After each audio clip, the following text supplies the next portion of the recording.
சிவசங்கரா தேவனே ஸ்ரீ சிவசங்கரா தேவனே. Shankaram Sivashankaram.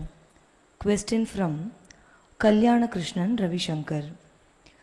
Sri Chidambaram சுவாமிகளால் கண்டறியப்பட்ட திருப்போரூர் முருகன் சிலை சுயம்பு வடிவாக உள்ளது. எப்பொழுதும் இந்த கோவில் மூலவருக்கு அபிஷேகம் கிடையாது. மாறாக இந்த கோயில் முருகன் சன்னதியில் ஒரு யந்திரம் உள்ளது. நித்தியப்படி அபிஷேகமெல்லாம் யந்திர முறையில் உள்ள முருகனுக்கு வழிபாடுகளை கடைபிடிக்கிறார்கள். இங்கு அக்ஷய பாத்திரம் என்று பனைமர வேரில் ஓர் பாத்திர வடிவில் இன்றும் உள்ளது. அதில் அன்னலக்ஷ்மியாக அரிசியை நிரப்பி பூஜை செய்கிறார்கள். இந்த கோவில் முருகன் சன்னதி ஸ்ரீ சிதம்பரம் சுவாமி அவர்களின் தவ ஆற்றலால் பிரபலமாக உள்ளதா? பூமிக்கு அடியில் கிடந்தது. திருப்பூரில் இருக்கக்கூடிய முருகன் கோயில் ஒரு காலத்தில் பூமிக்கு அடியில் கிடந்தது. இப்போது சிதம்பரம் சுவாமிகளுக்கு அந்த தரிசனம் கிடச்சி அவர் அதை எடுத்து அந்த இடத்துல பிரதிஷ்டை பண்ணார். அண்டு அதுக்கப்புறம் திருத்தமான ஒரு கல் சிலையை செஞ்சு அதை வச்சுருக்காங்க. மெயின் சிலை எல்லாமே இன்னொரு சிலையை வச்சுருக்காங்க. ஒரு காலத்தில் கந்தசாமி கோயில் இருக்கு இல்லையா, அந்த சிலைகள் இந்த இடத்துலேருந்து கொண்டு போய் அங்கே எலிஃபென்ட் கேட் பக்கத்தில் இருக்கிற கந்தசாமி கோயிலில் பிரதிஷ்டை பண்ணதாக கூட நம்பப்படுகிறது. அதனால் 24 மனை செட்டியார்கள்னு இருக்காங்க. அதெல்லாம் அவங்கெல்லாம் பார்டர் தோட்டம் செட்டியார்னுவாங்க, பெரிய பெரிய வணிகர்கள். அவங்க தான் இந்த 2 கோயிலுக்கும் அந்த காலத்தில் தர்மகர்த்தாக்களாக இருந்தவங்க.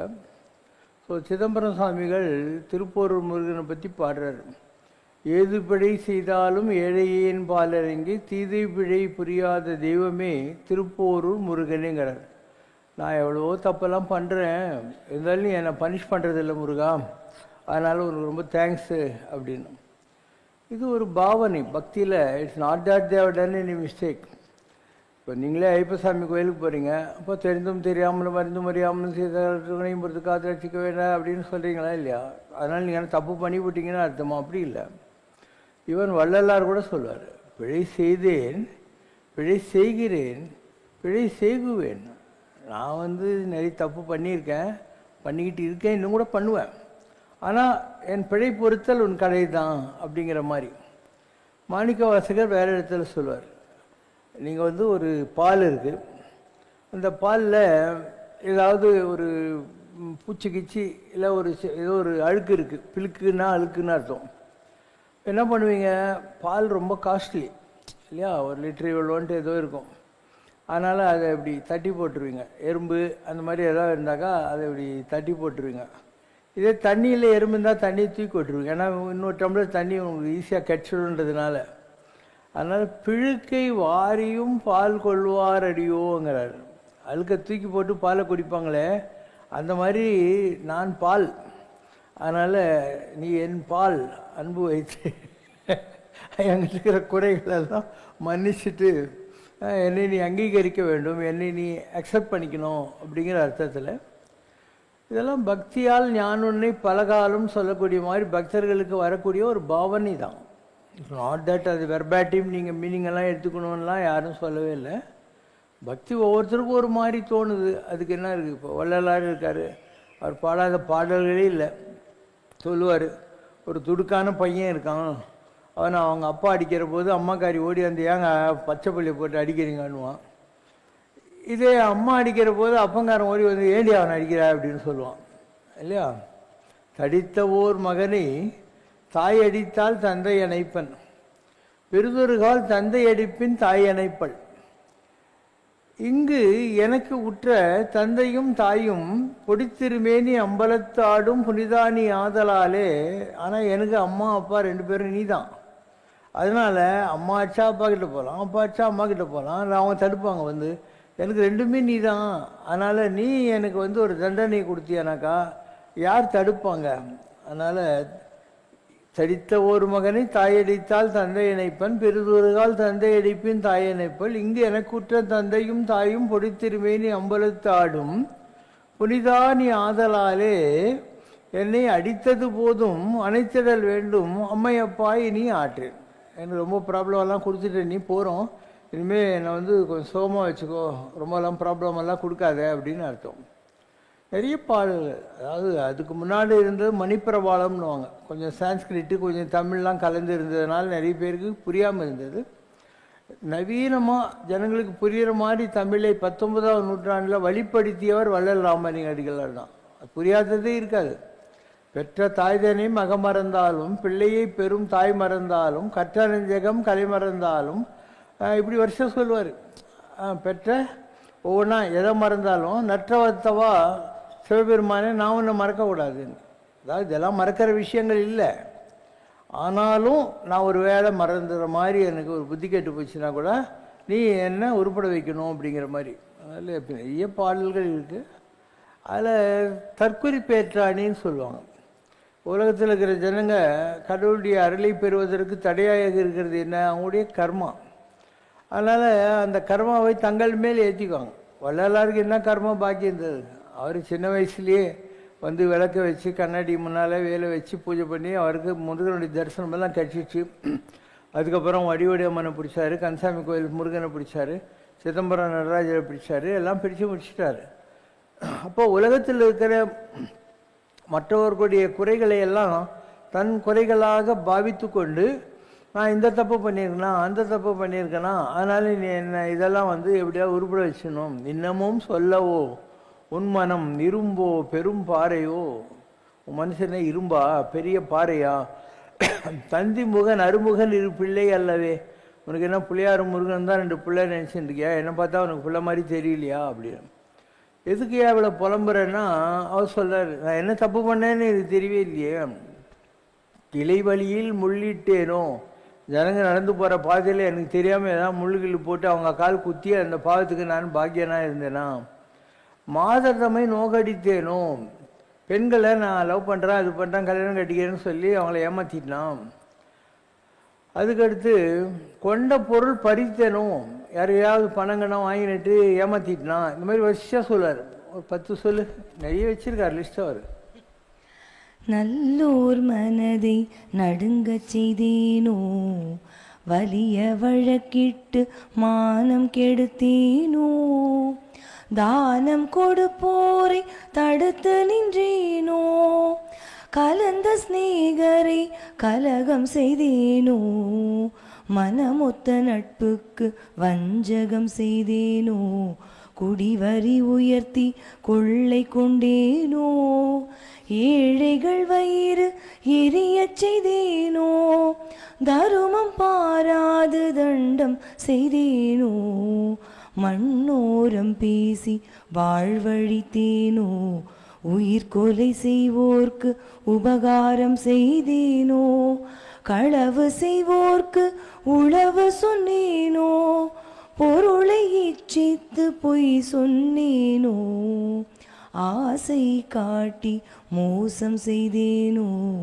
வரவு போக்கொழிய வழியடைத்தேனோ, வேலையிட்டு கூலி குறைத்தேனோ, பசித்தோர் முகத்தை பாராதிருந்தேனோ, இறப்போர்க்கு பிச்சை இல்லை என்றேனோ, கோள் சொல்லி குடும்பம் குலைத்தேனோ, நற்றாற்றில் கையை நழுவ விட்டேனோ, கலங்கி ஒளிந்தோரை காட்டி கொடுத்தேனோ, கற்பழிந்தவளை கலந்திருந்தேனோ, காவல் கொண்டிருந்த கன்னியை அழித்தேனோ, கணவன் வழி நிற்போரை கற்பழித்தேனோ, கருபமழித்து கழித்திருந்தேனோ, குருவை வணங்க கூசி நின்றேனோ, குருவின் காணிக்கை கொடுக்க மறந்தேனோ,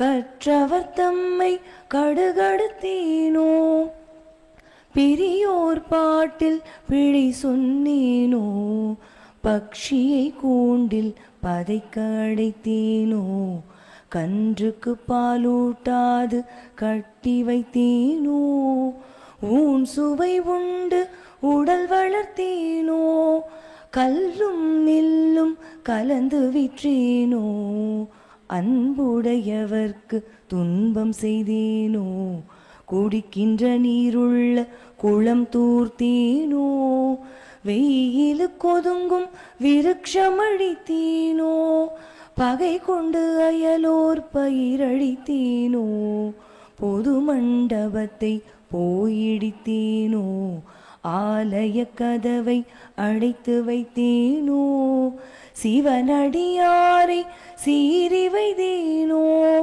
தவம் செய்வோரை தாழ்வு சொன்னேனோ, சுத்த ஞானிகளை தூஷணம் செய்தேனோ, தந்தை தாய் மொழியை தள்ளி நடந்தேனோ, தெய்வமிகழ்ந்து செருக்கடைந்தேனோ, என்ன பாவம் செய்தேனோ இன்னதென்றறியேனே. அவ்வளோ ஒரு உத்தமமான மனிதன் பாரு, இவ்வளோலாம் இது தவறுகள் உலகத்தில்னு சொல்கிறாரு. அதனால் நம்ம மனிதர்களை மனிதர்களாக பார்த்தாக்கா புரியாது. நம்ம நினைக்கிறது ரைட்டுன்ற மாதிரி ஒரு மித்தில் நம்ம மாட்டிக்குவோம். அப்போ மனிதர்களை ஆத்மாவாக பார்க்கணும். இப்போ அவன் யாராக இருந்தால் என்ன, அவனுக்குள்ளே ஒரு ஆத்மா இருக்குது. அந்த ஆத்மான்றது டிவைனு. அதனால் அது ஏதோ ஒரு வகையில் மனசு கஷ்டப்பட்டாக்கா அது நம்மளை பாதிக்கும். பல வகைகளில் இதெல்லாம் பாதிக்கும். இந்த காலத்தில் இதெல்லாம் ஜனங்களுக்கு தெரியறதில்ல. இது கலிகாலம். கலிகாலன்றதுனால இன்றைக்கி நேர்மையாக இருக்கிறவங்க ஒரு 5% தான். 95% ஏதோ ஒரு வகையில் ஒரு சபலம் அதில் எதுலையாவது மாட்டிக்கிட்டு தான் இருக்காங்க. இந்த ப்ராப்ளமே அது தவறுன்னு அவங்க நினைக்கிறது இல்லை. அதாவது தெரிஞ்சு செய்கிறாங்கன்னு நம்ம சொல்ல முடியாது. அது தவறுன்னு அவங்க மைண்டில் வர்றதில்லை. It's part of living, a way of லைஃப்ங்கிற மாதிரி அவங்களுக்கு அவங்களே ஒரு ஜஸ்டிஃபிகேஷன் பண்ணிக்கிறாங்க. இதெல்லாம் தான் ப்ராப்ளம் நாட்டில். இன்றைக்கி கலியுகம். அதனால் கலியுகத்தில் அவ்வளோ சீக்கிரம் இது எல்லாம் மாற்ற முடியாது. இந்த மாதிரி மகான்கள் சொல்கிறாங்க இல்லையா, அதெல்லாம் நீங்கள் பழைய காலத்து மகான்கள்லாம் இப்படி இருந்திருக்காங்க, அதெல்லாம் நீங்கள் பார்க்கணும். இன்றைக்கி இருக்கிற சாமியாருங்கள்லாம் இப்படி இருக்காங்க, அதே நீங்கள் பாருங்கள் இல்லையா.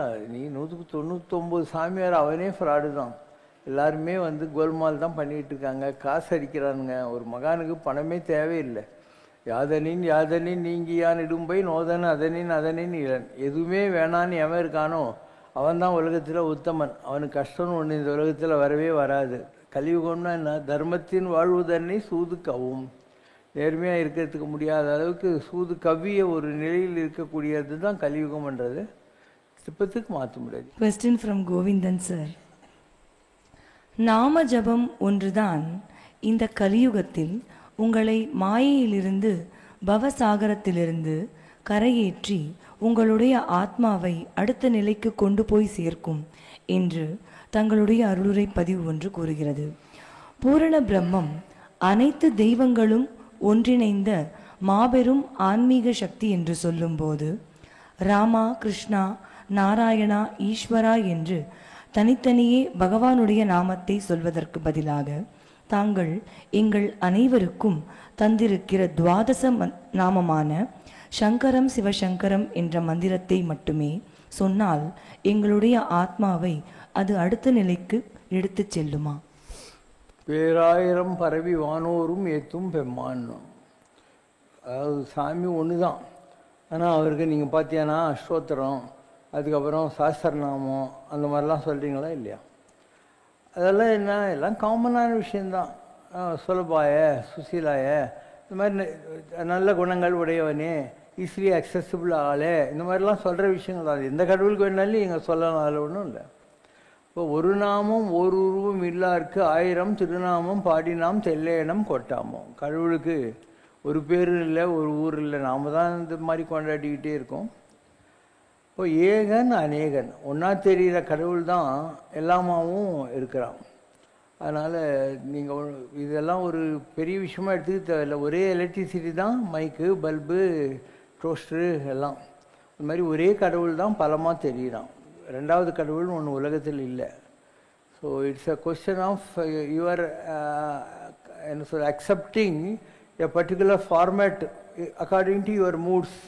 உனக்கு எது பிடிக்குதோ அந்த மாதிரி ஒரு அம்மாவாக பார்க்கலாம், அப்பாவை பார்க்கலாம், அண்ணனாக பார்க்கலாம், தம்பியாக பார்க்கலாம், பிள்ளையாக பார்க்கலாம், மனைவியாக பார்க்கலாம், கணவனாக பார்க்கலாம். It's all your own prerogative. இப்படி தான் கடவுளை கும்பிடணும்லாம் எந்த ரூலும் கிடையாது. ஸோ உனக்கு எது பிடிக்குதோ அந்த மாதிரி. இப்போ ஒரு பதார்த்தம் இருக்குது, சில பேருக்கு தோசை பிடிக்காது, சில பேருக்கு பூரி பிடிக்காது, சில பேருக்கு இட்லி பிடிக்காது, சில பேருக்கு குழி பணியாரம் பிடிக்காது. எல்லாமே பிரசாதம் தான், சாப்பிட்றது தான். ஆனால் ஏன் பிடிக்கலன்றது காரணம் அவனுக்கு தான் தெரியும் இல்லையா? பிடிக்கல அவ்வளோதான். கம்பலெல்லாம் பண்ண முடியாது யாரையும். அந்த மாதிரி யாராருக்கு லோகோ பின்ன ருசின்னுவாங்க. ஒவ்வொருத்தருக்கும் ஒவ்வொரு கிக் இருக்குது. அந்த ஃபார்ம்லாம் அவன் கும்பிட்டுட்டு போட்டோம். அதனால் நம்ம இதெல்லாம் ரைட்டு அங்கேயும் யாரையும் சொல்ல தேவையில்லை. அண்ட் கடவுளுடைய பேரில் ஒன்றும் இல்லை, நீ சொல்கிற இல்லையா அந்த டெடிக்கேஷன், அதில் தான் எல்லாமே இருக்குது. ஒரு ஆள் திருப்பதி சுவாமி புஷ்கரணி இல்லை, அதில் ஒரு ஆந்திரா மொட்டை குளிச்சுன்னு இருந்துச்சு. குளிக்கிற போது அவருக்கு கோவிந்தா சொல்ல தெரியல. கோஹிந்தா கோஹிந்தா அப்படின்னா பக்கத்தில் நம்பூர் ஐயங்கார், அவர் இப்படிலாம் சொல்லக்கூடாது, நீ கோவிந்தா அப்படின்னு சொல்லணும்னு சொல்கிறதுக்கு வாய் எடுக்கிறாரு. மொட்டை தண்ணிக்குள்ளே போயிட்டு வெளியே வந்தவுடனே, போன வருஷம் நான் கும்பிட்டு போய் நான் நல்லா வச்சுருக்க பெருமாளே, இந்த வருஷமும் அதே மாதிரி வெய்யின்றான். இவர் வாய் முடினார். அவன் என்ன சொன்னால் என்ன, பெருமாள் அவனை நல்லா தான் வச்சுருக்காரு, இல்லை நான் எதுக்கு இவருக்கு போய் அட்வைஸ் கொடுக்கணும். ஒரு ஆள் மருத்துவ சுற்றினே இருப்பான். அவன் மருத்துவ சுற்றுற போது பத்மநாபா அமரப்பிரபோ அப்படின்னு சொல்லணும், தேவர்களுக்கு தலைவனாகிய பத்மநாபனேன்ட்டு. அவனுக்கு வரல. அவன் என்ன நினச்சிக்கிறான், இந்த மரத்தை தான் சொல்கிறாங்கன்னு நினச்சின்னு பத்மநாபா மரப்பிரபோ பத்மநாபா மரப்பிரபோ அப்படின்னு. அப்போது அவங்க ஒரு நாமம் அவனுக்கு அட்வைஸ் கொடுத்துச்சு, மரப்பிரபோன்னு சொல்லக்கூடாது கூடவா, அமரப்பிரபோ அப்படின்னு சொல்லணும். அமரப்பிரபோன்னு சொல்லி பார்த்தான், ஒன்றும் வாயில் வரவே இல்லை. இந்த ஐயங்காரன் அவளை பார்த்தா திட்டுறானேன்னு சொல்லிட்டு அவன் மரம் சுத்தரத்தையும் விட்டான். அப்போ பெருமாள் அந்த நாமத்தை போய் ஒரு அடி அடிச்சார், பலான்னு சொல்லிவிட்டு. ஏண்டா அவன் என்ன தப்பாக சொல்லிட்டான், நீ மரங்களுக்கு தலைவனேன்னு சொன்னான், அப்போ எல்லா மரத்துலேயும் நான் தானே இருக்கேன், மரங்களுக்கு தலைவன் நான் தானே. பகவத்கீதையிலன்னு சொல்கிறாரு, நான் பறவைகளில் இது விலங்குகளில் இது பேரில் இது அதுன்னு சொல்லி எல்லாத்துலேயும் நான் தான் இருக்கேன்னு தானே பகவான் சொல்லியிருக்காரு. அப்போ மரங்களில் நான் இதுவாக இருக்கேன்னு சொன்னதில் ஒரு என்ன கஷ்டம். பகவத்கீதையிலான்னு சொல்கிறாரு, பருவங்களில் நான் இளவேனிலாக இருக்கிறேன், பசுக்களில் காமதேனுவாக இருக்கிறேன், யானைகளில் ஐராவதமாக இருக்கிறேன், தேவசேனாதிபதிகள் முருகனாக இருக்கிறேன், ருத்ரர்களில் சங்கரனாக இருக்கிறேன், ஆதித்யர்களுக்குள் விஷ்ணுவாக இருக்கிறேன், வரிசையாக அவரே சொல்லின்னு போகிறாரு. எப்படி சொன்னால் உனக்கு என்ன போச்சு, பாரு ஒரு ஆள் சுற்றின்னு இருந்தான், அவனையும் கடைசியில் விட்டியே அப்படின்ற மாதிரி சொல்லிவிட்டாங்க. இது மாதிரி நிறைய இது இருக்குது. பக்தர்களுடைய தன்னை பக்தர்களாக ரொம்ப நினைத்து கொள்கிற உடைய அஜ்ஞானத்தினால எப்படி பக்தி வளர்கிறத விட குறைஞ்சி தான் போகுது அப்படிங்கிறத வச்சு நிறைய இந்த மாதிரி இன்சிடென்ட்ஸ் எல்லாம் சொல்லுவாங்க. எப்படி ஜனங்க கன்ஃபியூஸ் பண்ணி கும்பிட்றவனையும் கும்பிட்டு விடாமல் பண்ணிடுறாங்கங்கிறதுக்காக. ஸோ இதெல்லாம் சீரியஸாக எடுத்துக்க வேணாம். ஒரு குழந்தைக்குது, அந்த குழந்தை நல்ல மூடில் இருந்தால் அவங்க அம்மா கொஞ்சம், கெட்ட மூடில் இருந்தால் அம்மா பட்டுன்னு ஒரு அடி அடிக்கும். அம்மா என்ன திருப்பியும் அவளை நங்குன்னு அடிக்க போகிறா, அது லவ், அவ்வளோதான். அம்மாவுக்கு தெரியும் அது என்னான்ட்டு. அந்த மாதிரி கடவுளை நீ எப்படி கும்பிட்டா என்ன, பெற்ற தாயினும் ஆயின செய்யும் நலம் தரும் சொல்லி நான் கண்டு கொண்டேன், அது நாராயணா என்னும் நாமம்.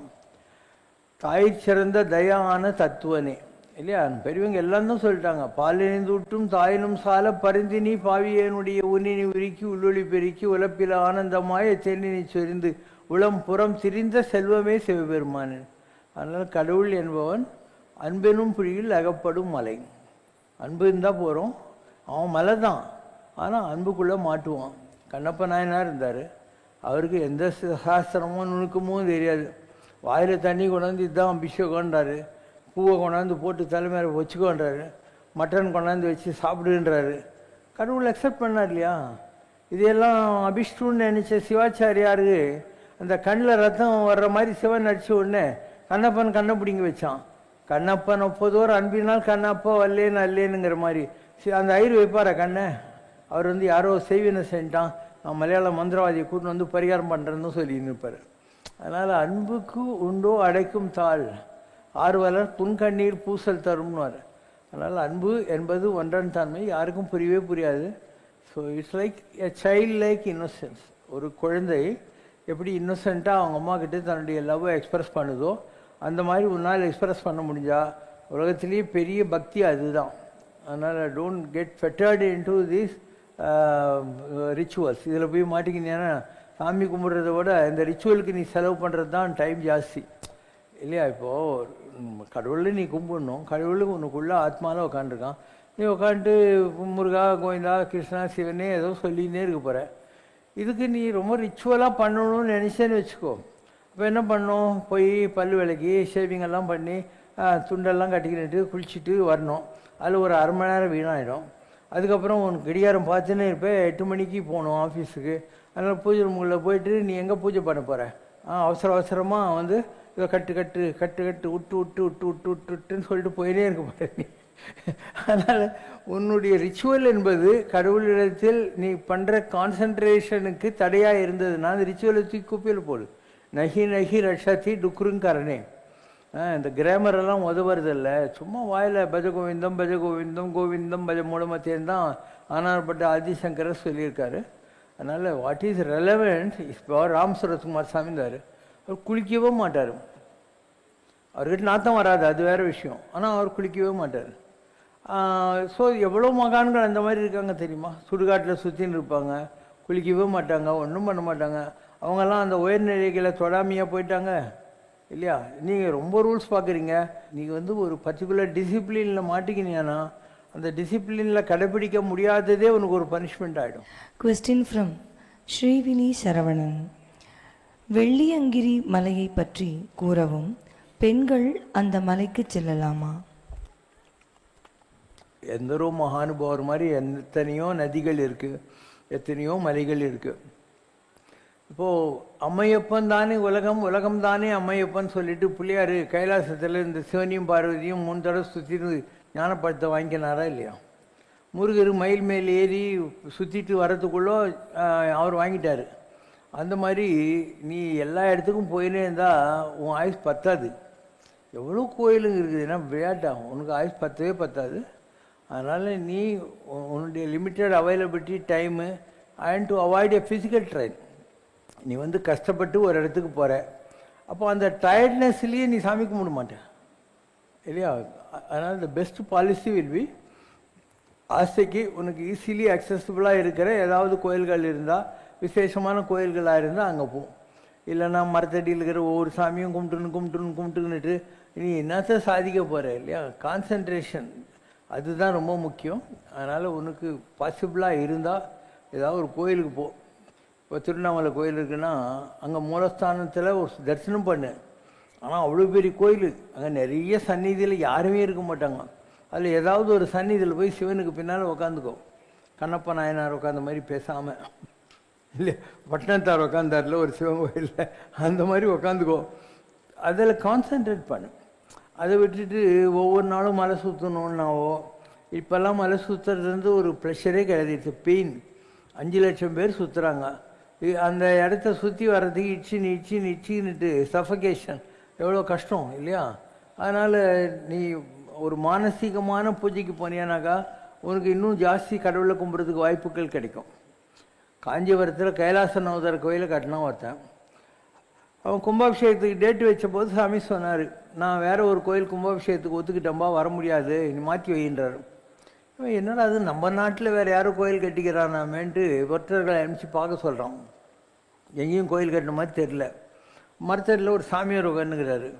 ஒரு சிப்பாய் போய் கேட்குறான், ஏங்க இந்த ஏரியாவில் எதனா கோயில் கட்டிக்குது, நீ கும்பாபிஷேகமாமே அப்படின்னு. அந்த பைத்தியக்காரன் அப்படியா சொன்னான்னாரான். என்னன்னாக்கா, நான் தான் அது, நான் ஒரு பக்கிரி மரத்தடியில் பொழுது போகாத ஒரு நாள் மனசுலேயே கடைக்கால் போட்டேன், ஒரு நாள் இப்படியே வரிசையாக கட்டி முடிச்சுட்டு நாளைக்கு கும்பாபிஷேகம் வந்துடுன்னு சிவங்கிட்ட சொல்லிட்டேன், அதை சீரியஸாக எடுத்துன்னு வரேன்னு சொன்னானான்ட்டு. அப்போ கற்கோயில் கட்டிய பல்லவராஜங்கிட்ட வராத சிவபெருமான் மனக்கோயில் கட்டினா இல்லையா, அவங்ககிட்ட வந்தான்றது தானே நம்முடைய சமய வரலாறு.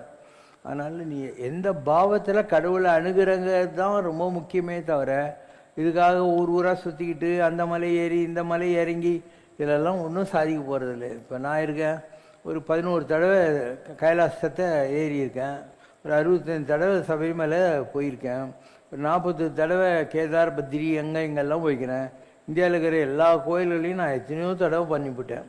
ஆனால் ஜாதகத்தில் அந்த 7.5 வர்ற போது நீ பண்ண பூஜை எதுவுமே உனக்கு உதவுறதில்லை.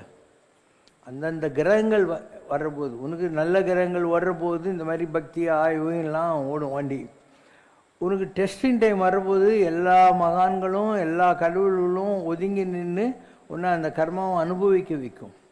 அதனால் நீ நான் பூஜை பண்ணுறதுனாலே தப்பிச்சிடுவேன்னு நினச்சானாக்கா நீ பைத்தியக்காரன், தப்பிக்கவே முடியாது. அதாவது நலச்சக்கரவர்த்தி ஏன் கஷ்டப்பட்டான், ஹரிச்சந்திரன் ஏன் கஷ்டப்பட்டான், பஞ்சபாண்டவர்கள் ஏன் கஷ்டப்பட்டாங்க, ராமர் வனவாசம் ஏன் போனார், ரமண மகர்ஷிக்கு ஏன் த்ரோட் கேன்சர் வருது, ராமகிருஷ்ணருக்கு ஏன் கேன்சர் வருது, ராம் சுரத்குமார் சாமிக்கு ஏன் யூரினரி ட்ராக்கில் ப்ராப்ளம் வந்துச்சு பாரு. எந்த மகானாவது அவன் பண்ண பக்திக்கும் பூஜைக்கும் தப்பிச்சு தான் வரலாறு இருக்கா இது வரைக்கும்? எந்த மகானும் தப்பிச்சதே கிடையாது. அதனால் கர்மான்றது இருக்குது. எந்த கிரகங்கள் உனக்கு நல்லா இருக்கோ அந்த நேரத்தில் எல்லாம் நல்லா ஓடிக்கிட்டு இருக்கோம். நீயும் நல்லா கோயிலுக்கு போவேன், அபிஷேகம் பண்ணுவேன், பூஜை பண்ணுவேன், எல்லாம் பண்ணின்னு இருப்பேன். உனக்கு அந்த கிரகங்கள் கோஆப்ரேட் பண்ணாத போது எந்த கடவுளும் வராது. மிஞ்சி போனால் உங்கள் பித்ருக்கள் இருக்காங்கல்ல, உங்கள் இறந்து போன அப்பா அம்மா தாத்தா பாட்டிங்க, அவங்க உனக்கு ஹெல்ப் பண்ணுறாங்க.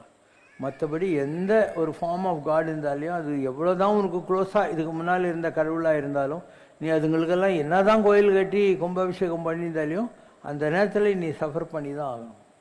காஞ்சிபுரத்தில் ஒரு ஆள் இருந்தான். அவன் சொன்னான், என்னை கோயிலுக்குள்ளே வச்சு பூட்டிடுங்க அப்படின்னா. எதுக்குடா? நாங்கள் பெருமாள் நெருப்பில் வந்தவர், அவருக்கு வேத்து கொட்டணும், நான் உள்ளே இருந்து விசர்றேன் பெருமாளுக்குன்னா.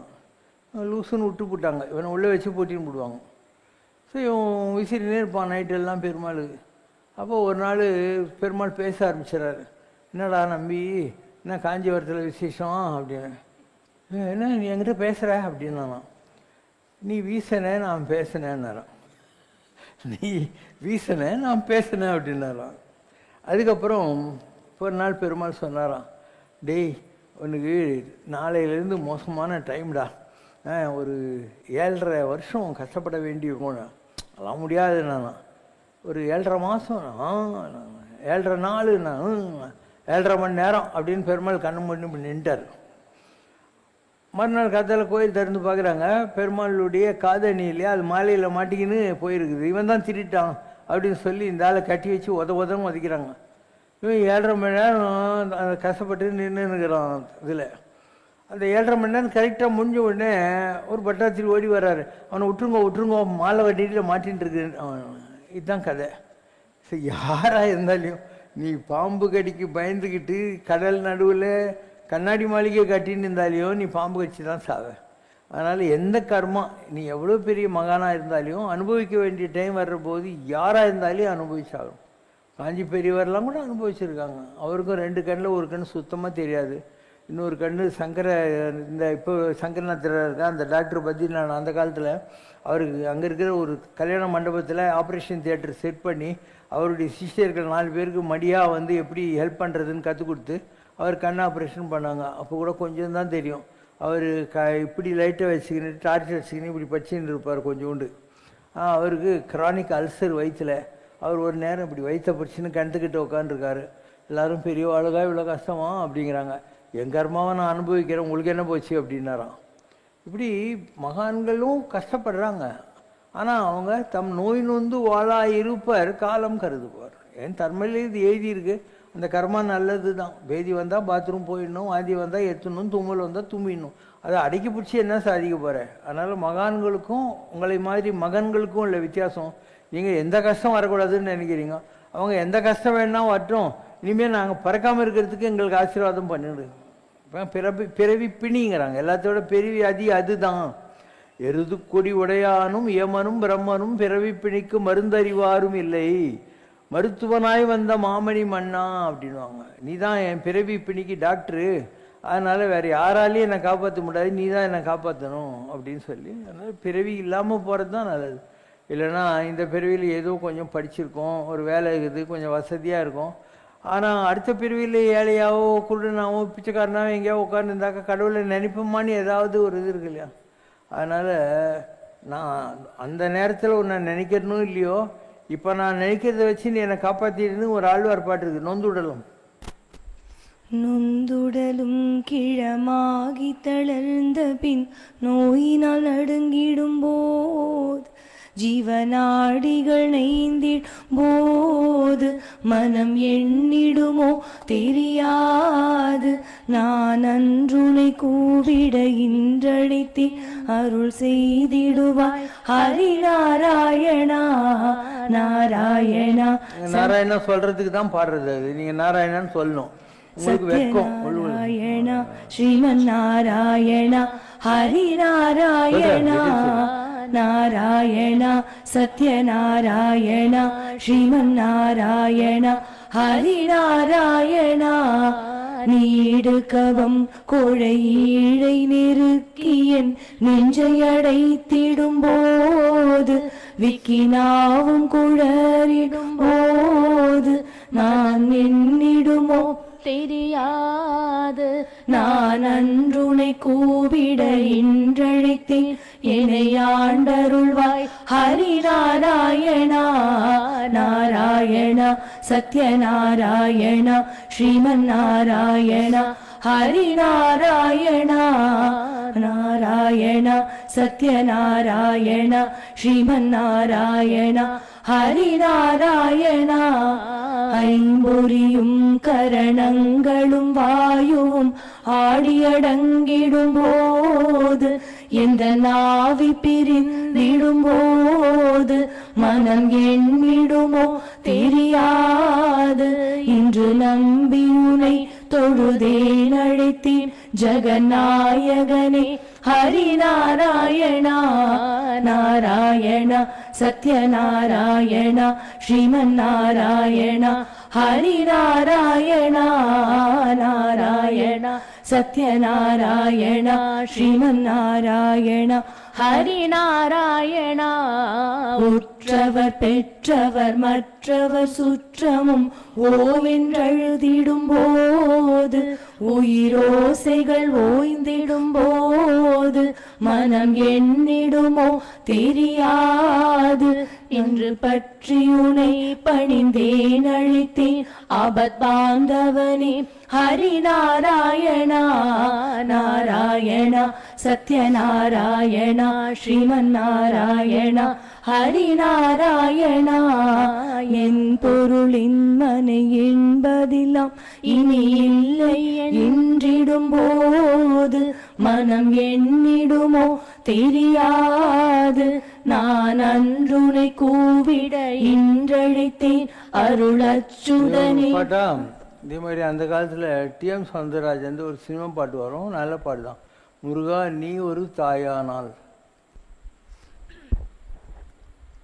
நீ ஒரு தாயானால் முருகா நான் உன் பிள்ளை, நீ ஒரு சேயானால் முருகா நான் ஒரு பொம்மை. தாயானாலும் சேயானாலும் கைகளிலே என் வாழ்வு, உன் கைகளிலே என் வாழ்வு. தொட்டு கொடுத்தால் சிரிப்பேன் நான், தட்டி கழித்தால் அழுவேன் நான். அழுவதும் சிரிப்பதும் என் வேலை, அடிப்பதும் அணைப்பதும் உன் பாரம். நீ ஒரு தாயானால் முருகா நான் உன் பிள்ளை, நீ ஒரு சேயானால் முருகா நான் ஒரு பொம்மை. நீ பாடலாம், நம்ம சமரசனால் கூட பாடலாங்குது. விதி விதி என்று நீயும் சொல்லலாகும். விதி விதி என்று நீயும் சொல்லலாகுமா, எமை விரக்தியதன் எல்லையிலே தள்ளலாகுமா. கதி என்று வந்த நெஞ்சம் கலங்கி விடாதா, கண்ணா உன் மனம் சற்றி எமக்கிறங்காதா. காலனுக்கும் காலனான் ஈசன் அல்லவா, நீ கண்ணப்பனை ஆட்கொண்ட தெய்வம் அல்லவா. பிள்ளை கறி கேட்டு பெற்ற பித்தன் அல்லவா, பேரிடையே எமை காத்தலும் கடமை அல்லவா. கண்டனிலே கத்தி பாய்ந்தால் உடல் துடிக்காதா, என் கதரும் குரல் கேட்டு முந்தன் மனமிளகாதா. அசுரருக்கும் வரம் கொடுத்த அன்பு உள்ளமே, இந்த அபலையர்க்கும் முன் பாத மலர்கள் தஞ்சமே. விதி விதி என்று சித்தாந்தத்துல பதி பசு பாசம் அப்படின்னு 3 வார்த்தைகள் இருக்கு. பதினா என்ன? பசுபதி. அப்போ பசுபதி அவன் தான் பதி. பசுன்னா என்ன? ஆத்மா. நம்மெல்லாம் பசுக்கள், அது ஆத்மான்னு பேர். நம்மளெல்லாம் மேய்க்கிறதுனால, இந்த ஆத்மாக்களை பசுக்களை மேய்க்கிறதுனால அவன் பேர் பசுபதி. நம்மெல்லாம் கோ பசுக்கள். நம்மளை தலைவன் யார்? நம்ம கோவிந்தன். நம்மெல்லாம் ஷீப்புங்க. நம்மளை மேய்க்கிறவன் யார்? Good shepherd. அதனால் எல்லாம் ஒரே அர்த்தம்தான். அப்போ பதினா கடவுள், பசுன்னா ஆத்மா, பாசம் அப்படின்னா நம்முடைய வினை பயன். ஒரு பசு முரட்டு பசுவாக இருக்குது, சொன்ன பேச்சு கேட்கலன்னா யாருடைய வயல்லையாவது போய் மேய்ஞ்சி அவன் சும்மா இருப்பானா? அவனுடைய பயிர் பச்சை நாசமாகுது, கல் வச்சு அடிப்பான், கட்டை வச்சு அடிப்பான். அப்போது நீ 10,000 ரூபா கொடுத்து வாங்கின பசுமாடு உடம்பெல்லாம் ரத்தம் வாங்கின்னு வந்து நிற்கும். அப்போது உனக்கு ரொம்ப கஷ்டமாக இருக்குது இல்லையா? நான் இவ்வளோ நல்லா வச்ச பசு எவனோ அடிச்சிட்டான் பாவின்ற மாதிரி. ஆனால் நீ அவனுடைய ஆங்கிள் இருந்து பாரு, அவனுடைய பயிர் போகுது, அவன் வயலில் ப்ராப்ளம் வருது, அதனால் அவன் அடிக்க தான் செய்வான். அதனால் நீ என்ன பண்ணணும்? வேறு வழி இல்லைன்னா அந்த பசுமாட்டை ஒரு குச்சியில் வச்சு கட்டிடணும் கொட்டையில். இங்கேயே அதுக்கு புண்ணாக்கு, கொளுத்தி, புல் எல்லாம் போட்டு அது அடங்குற வரைக்கும் இங்கேயே வச்சுன்னுறாது. அது எப்போ அடங்கிடுச்சோ, இன்னும் குத்தாது யாரையும், யார் வயல்லையும் போய் மேயாதுன்னு தெரியுதோ அப்போ அவுத்து விட்டு. இப்போ கேளம்பக்கத்தில் எவ்வளோ பசுமாடு மேய்ஞ்சின்னுக்குது. எப்படி தான் அதுங்க கரெக்டாக வருது, கரெக்டாக போயிடுது இல்லையா? ஒரு ஆள் ரொம்ப அவன் வீட்டில் வந்து தொந்தரவு கொடுத்துருந்துச்சு ஒரு நாய். அதனால் என்ன பண்ணுறதுன்னு தெரியாமல் வாக்கிங் கூட்டின்னு போகிற மாதிரி போயிட்டு விட்டுட்டு வந்துட்டான். இவன் வரதுக்கு முன்னே நாய் வந்து கரெக்டாக நினைச்சு. அதுக்கப்புறம் இது பழி வாங்கணும்னு சொல்லிட்டு அதை வந்து இப்படி அப்படி சுற்றி சந்து பொந்து கொருக்குப்பேட்டை, கோணாம்பேட்டை எல்லாம் சுற்றினான். அதை விட்டுட்டு வரான். இவனுக்கு முன்னால் அது வந்து வீட்டில் அந்த மாதிரி நாம் நினச்சின்னு இருக்கோம் நம்ம பெரிய அறிவாளிங்க, நம்மளோட அதுங்கெல்லாம் இந்த மாடுங்கெல்லாம் பாரு கரெக்டாக வந்துடுது, கரெக்டாக போயிடுது. அந்த மாதிரி இந்த பதிப்பசு பாசத்தில் கட்டி வைக்கணும். அது அங்கேயே புண்ணாக்கு குளித்தியெல்லாம் போட்டு கட்டி வைக்கணும். அது யாரையும் குத்தாது, எந்த வயல்லையும் போய் மேயாதுன்னு என்னைக்கு தெரியுதோ அன்றைக்கி அதை அவுத்து விட்டுலாம். அப்போ என்னமே ப்ராப்ளம் இல்லை. ஸோ அந்த மாதிரி நம்மெல்லாம் ஆத்மாக்கள். நம்மளுக்கு தலைவன் யார்? பசுபதி, கோவிந்தன், குஷப்படு. அவன் கஷ்டம் என்ற ஒரு கயிறை போட்டு நம்மளை சும்மா கட்டி வச்சுருக்கான். நம்ம உருப்பட்டுட்டோன்னு தெரிஞ்சால் அது 2.5 வருஷமோ 7.5 வருஷமோ ஏதோ ஒரு கிரகம் அந்த டைமில் கட்டி வச்சுருப்பான். அதுக்கப்புறம் நீ கவலையப்படுத்த அவுத்து விட்டுருவான், அதனுடைய போக்கில் அவுத்து விட்டுருவான். ஸோ வாழ்க்கையில் அந்த கஷ்டன்றது கூட உன்னை திருத்தத்துக்காக தான். பண்பிலராயினும் பாங்கிலராயினும் திருத்தி பணி கொள்வானுங்கிற மாதிரி இல்லை, வாழ்க்கையில் உன்னை ஞானி ஆக்கிறதுக்காக இருக்கும். சரி, இந்த பிரிவில் நான் ஒரு தப்பும் பண்ணவே இல்லையே, ரொம்ப பெர்ஃபெக்டாக இருக்கிறேனே அப்படின்னு நினைக்கலாம். ஆனால் நமக்கு தெரியாது இல்லையா, எத்தனை பிறவி இந்த உலகத்தில் எடுத்துருக்கோம். பொன்னரபி ஜனனம், பொன்னரபி மரணம். எந்த பிறவியில் என்ன பண்ணுவோம் நமக்கு ஏதாவது தெரியுமா?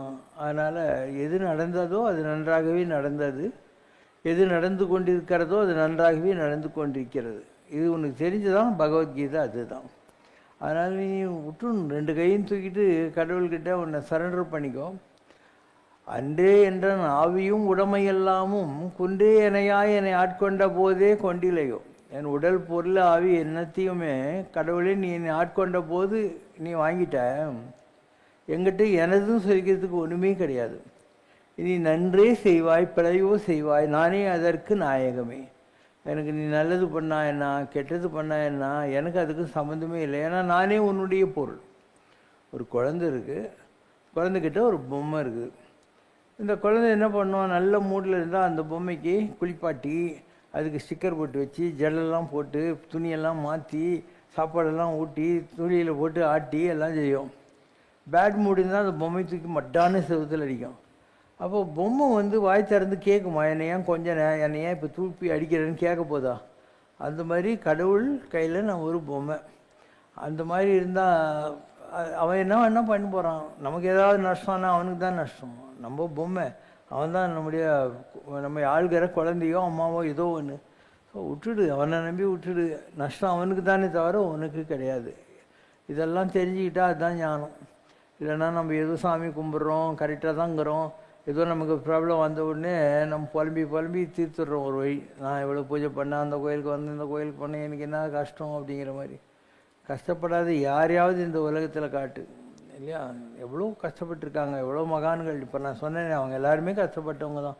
அவங்களெல்லாரும் விட நம்ம பெரிய இது தவம் பண்ணிட்டோமா, எல்லாத்தையும் விட்டு அவங்க சாமியாகி எங்கேயோ உட்காந்து இருந்தாங்க. அதனால் we have no idea of our mistakes. நம்ம என்னெல்லாம் பண்ணியிருக்கோம் நமக்கு தெரியாது. இந்த பிரிவில் ஒரு வேளை கரெக்டாக இருந்திருக்கலாம், ஆனால் முற்பிரிவுகளை பற்றி நமக்கு தெரியாது இல்லையா, என்ன பண்ணுவோம். அதனால் கடவுளை நம்பி விட்டுடு. ராஜா கையை வச்சா ராங்காக போனதில்லை. அப்போ கடவுள் எது செஞ்சாலையும் அதில் ஒரு நல்லது இருக்கும். ஏன்னா நம்ம ராஜா சாதாரண ஆள் இல்லை. அவர் நடராஜா, கோவிந்தராஜா, தியாகராஜா, சுந்தரராஜா, இல்லை எல்லா ராஜாவும் வந்தால் தானே. அதனால் ராஜா கையை வச்சா ராங்காக போகாது. ஓம் ஜெய் சிவ சங்கரரே சுவாமி ஜகத் பரிபாலகரே ஆதி சங்கர அவதாரா அநாத ரக்ஷகரே. ஓம் ஜெய் சிவ சங்கரரே. அன்னையும் தந்தையும் நீரென்றறிந்தும் அன்பில் நனைகின்றோம் சுவாமி, அன்பில் நனைகின்றோம். ஆசானும் இறையாகிய தேவா நின்னடி பணிகின்றோம். ஓம் ஜெய் சிவ சங்கரரே. கைலையை பன்முறை வலம் வந்தாய் ஓ கருணாகர கீர்த்தி சுவாமி, கருணாகர கீர்த்தி. மயிலையில் நின்று வரம் தருகின்றாய் மங்களகர மூர்த்தி. ஓம் ஜெய் சிவ சங்கரரே. ஆனந்த சாகரம் தனிலம்மையாழ்த்தும் அற்புதாருள் ஜோதி சுவாமி, அற்புதாருள் ஜோதி. ஆரத்தி செய்து பாடி மகிழ்ந்தோம் அருள்வாய் பரஞ்சோதி. ஓம் ஜெய் சிவ சங்கரரே. நாராயண நாராயண ஓம் சத்யநாராயண நாராயண நாராயண ஓம் நாராயண நாராயண ஓம் சத்யநாராயண நாராயண ஓம் சத்யநாராயண நாராயண ஓம். ஓம் ஜெய் சிவ சங்கரரே.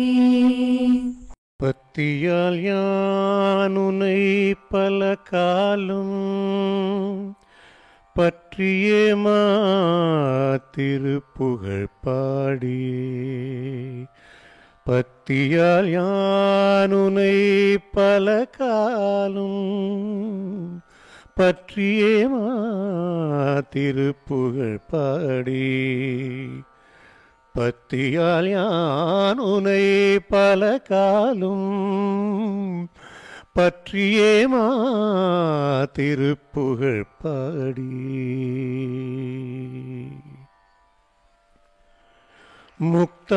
முக்தனாமாறனை பெருவாழ்வில்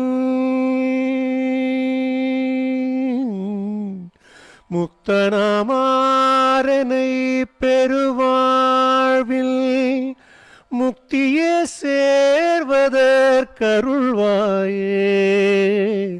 முக்தனாமாறனை பெருவாழ்வில் முக்தியே சேர்வதற்கருள்வாயே.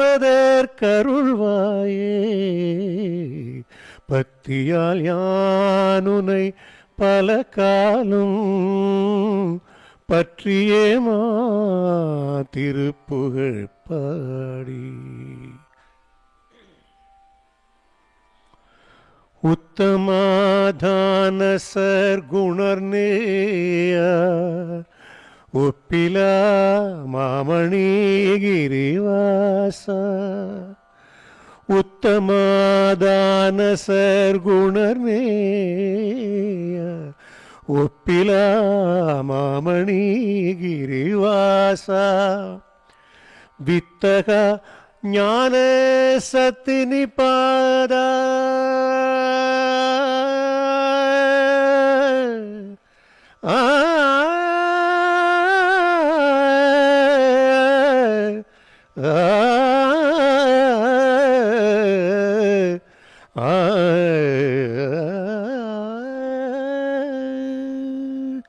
வித்தகா ஞான சத்தினி பாதா வித்தகா ஞான சத்தினி பாதா வெற்றி வேலாயுத பெருமாளே வித்தகா ஞான சத்தினி பாதா வெற்றி வேலாயுத பெருமாளே பத்தியால் யானுனை பல காலம் பற்றியே திருப்புகழ் பாடி திருப்புகழ் பாடி திருப்புகழ் பாடி.